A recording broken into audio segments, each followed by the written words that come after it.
শুভ সন্ধ্যা, আপনাদের সাথে আছি নুধাস সাওম। প্রিয় দর্শক শ্রোতা, মহান ভাষা আন্দোলনের সকল ভাষা শহীদ ও ভাষা সৈনিকদের শ্রদ্ধা জানিয়ে শুরু করছি শুভ সন্ধ্যার আজকের আয়োজন।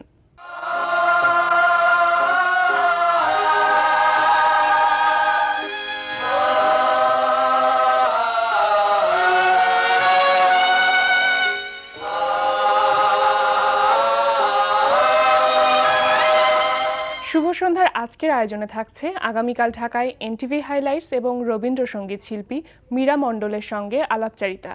শুরুতেই আগামীকাল ঢাকায়।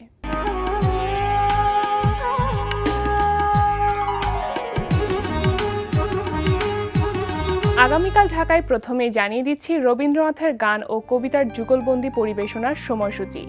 আগামীকাল সন্ধ্যা 6:30টায় ছায়ানট সংস্কৃতি ভবনের রমেশ দত্ত স্মৃতি মিলন কেন্দ্রে সঙ্গীতশিল্পী মীরা মণ্ডল ও আবৃত্তি শিল্পী নিমাই মণ্ডলের পরিবেশনায় অনুষ্ঠিত হবে প্রেম ও বসন্তে রবীন্দ্রনাথ শিরোনামে গান ও কবিতার যুগলবন্দি পরিবেশনা।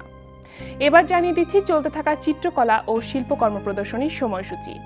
উত্তরপাটের অ্যাথেনা গ্যালারিতে অনুষ্ঠিত হচ্ছে তেল রং, অ্যাক্রিলিক ও মিশ্র মাধ্যমে আঁকা ছবি নিয়ে শিল্পী গুলশান হোসেনের 17তম একক চিত্রকলা প্রদর্শনী প্রকৃতি ও জীবনের প্রতিফলন।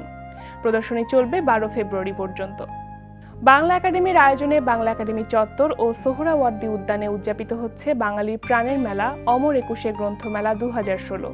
অমর একুশে গ্রন্থমেলা প্রতিদিন বিকাল 3টা থেকে রাত 9টা পর্যন্ত এবং ছুটির দিনে বেলা 11টা থেকে রাত 9টা পর্যন্ত খোলা থাকছে। এবার এনটিভি হাইলাইটস।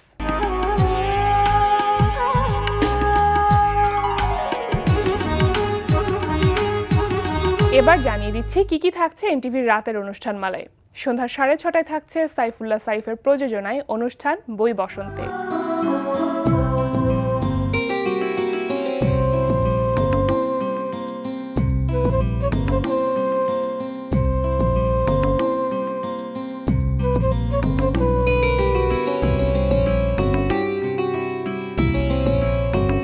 সন্ধ্যা 6:45 থাকছে হাসান ইউসুফ খানের প্রযোজনায় অনুষ্ঠান বর্ণমালার সাথে।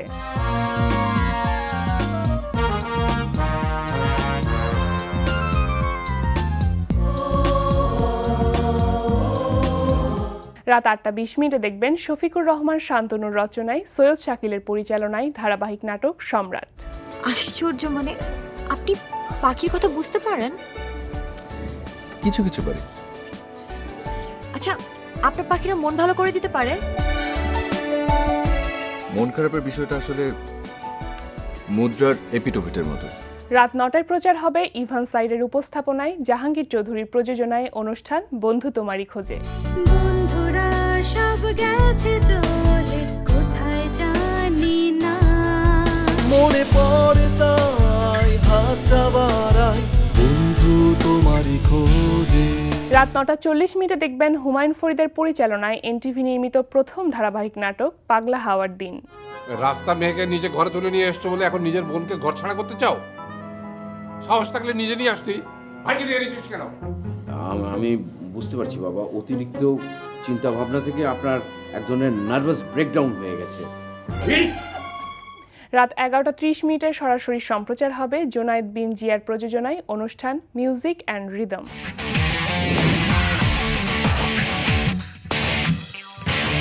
এই ছিল এনটিভির রাতের অনুষ্ঠান সূচি। এরপর আসছি আলাপচারিতায়।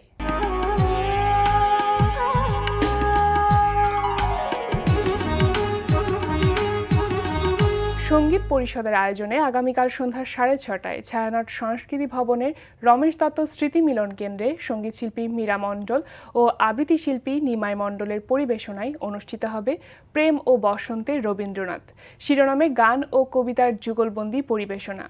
প্রিয় দর্শক, আমাদের আজকের অতিথি রবীন্দ্রসঙ্গীত শিল্পী মীরা মণ্ডল। চলুন কথা বলি তার সঙ্গে। শুভ সন্ধ্যা। শুভ সন্ধ্যা। কেমন আছেন? আছি ভালো, আপনি ভালো? আমি অনেক ভালো আছি। আর আপনাকে পেয়ে তো অনেক ভালো লাগছে। গান শুনবো। আর আগামীকালকে অনুষ্ঠিত হতে যাচ্ছে আপনাদের যুগলবন্দি পরিবেশনা গান এবং কবিতার। খুব ডিফারেন্ট একটি উদ্যোগ কিন্তু।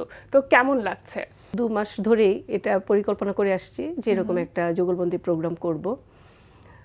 এবং প্রেম ও বসন্তে, এই যেহেতু বসন্ত ঋতুটার সামনে, আর বসন্তের সাথে প্রেম একেবারেই মানে যোগসূত্রে গাথা, সেজন্য আমরা চিন্তা করলাম যে প্রেম এবং বসন্তের গান দিয়ে আমাদের এই পরিবেশনটা করব। ভালো লাগার অনুভূতিটা কিন্তু অন্যরকম, যে এরকম একটি আয়োজন হতে যাচ্ছে প্রেম ও বসন্তে রবীন্দ্রনাথ। তো নামকরণটা তো খুবই সুন্দর একটি নামকরণ। তারপরে শুনবো যে আয়োজনটি আসলে কিরকম থাকবে, বা যেহেতু প্রেম এবং বসন্তে রবীন্দ্রনাথ এই শিরোনামে অনুষ্ঠিত হতে যাচ্ছে, গানও থাকছে, কবিতাও থাকছে। তো আসলে আয়োজনটা কিভাবে সাজিয়েছেন? একটু প্রথম থেকেই বলি, এই যে প্রেম ও বসন্তে রবীন্দ্রনাথ এই নামটাই দিয়েছে আমার যে গুরু আব্দুল ওয়াদুদ স্যার।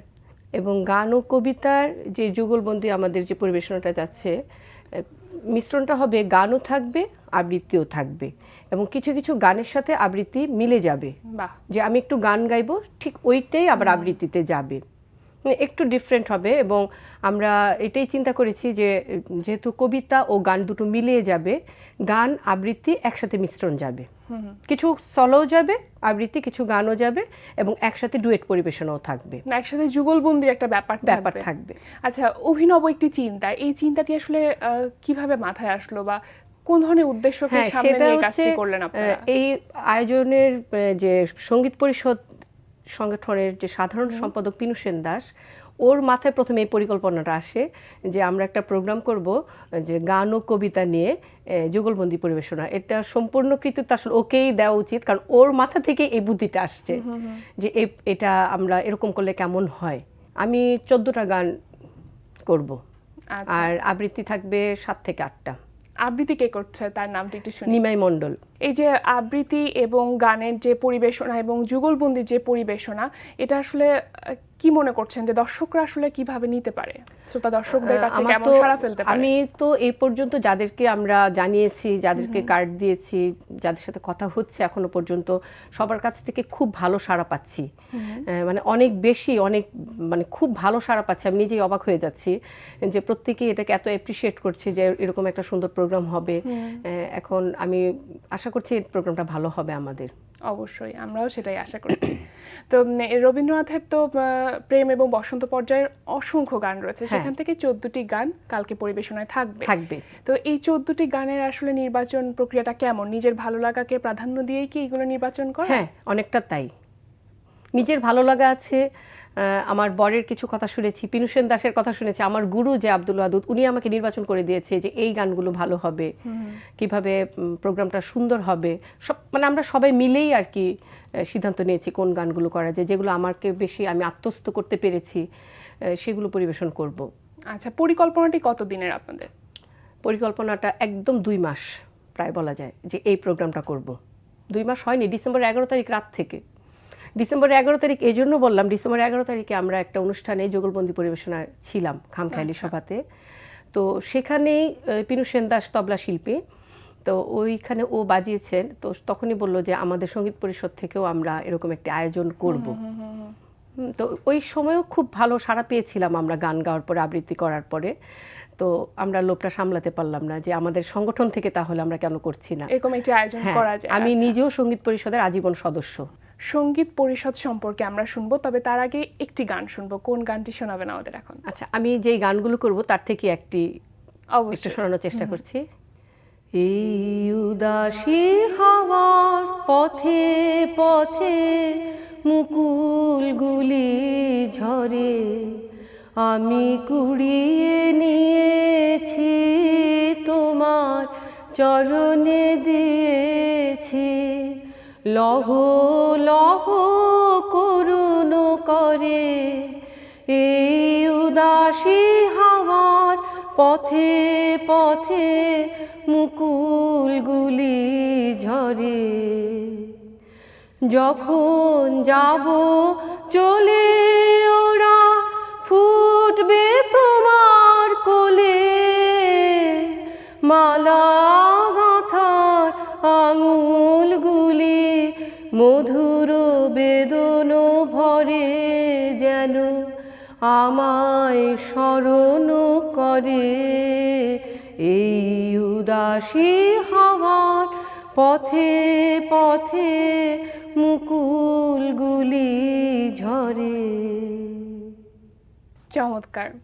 সঙ্গীত পরিষদের আয়োজনে আগামীকাল প্রেম ও বসন্তে রবীন্দ্রনাথ এই অনুষ্ঠানটি আয়োজন করছে। তো এছাড়া সঙ্গীত পরিষদের আসলে উদ্দেশ্যটা কি, যে কি ধরনের গানগুলোকে তারা প্রমোট করতে চায়, কি ধরনের উদ্দেশ্য নিয়ে এগিয়ে যাচ্ছে? আচ্ছা, একটু বলে রাখি আগে, সঙ্গীত পরিষদ 30 বছর আগের সংগঠন।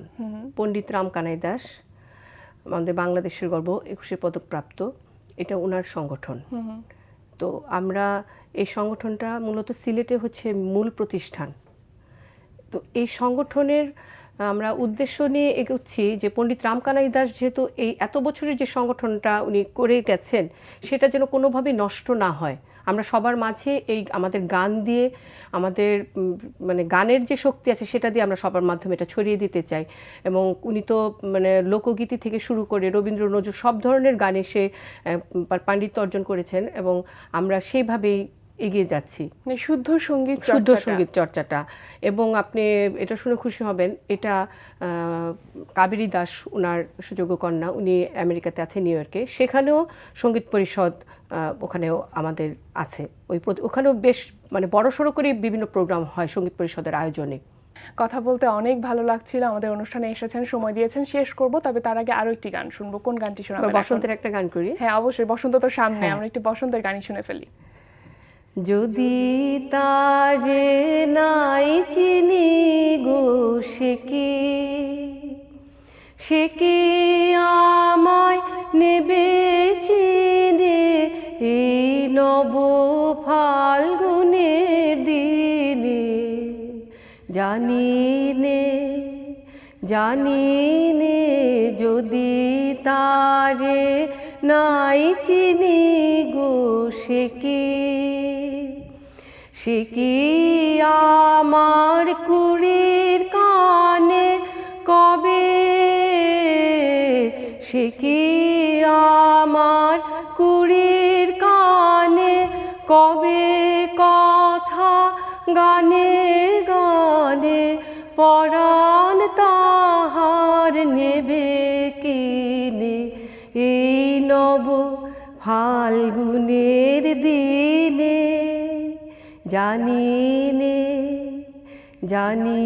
নে যদি তারে নাই চিনি গো সে কি। অনেক ভালো লাগলো।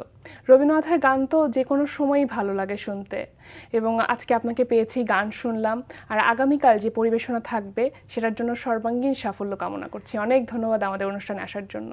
আপনাকেও ধন্যবাদ এবং এনটিভি কর্তৃপক্ষকে ধন্যবাদ আমাকে এরকম একটা সুন্দর অনুষ্ঠানে আমন্ত্রণ জানানোর জন্য। এবং আপনারা সবাই আগামীকাল আমাদের অনুষ্ঠানটাতে এসে আমাদের অনুষ্ঠানকে আরও প্রাণবন্ত করে তুলবেন এই প্রত্যাশায়।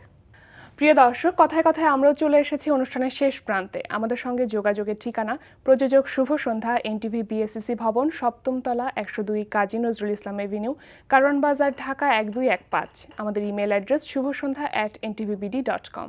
প্রিয় দর্শক, এনটিভিতে সম্প্রচারিত সংবাদ ও অন্যান্য সকল অনুষ্ঠান দেখতে লগ ইন করুন www.ntvbd.com-এ।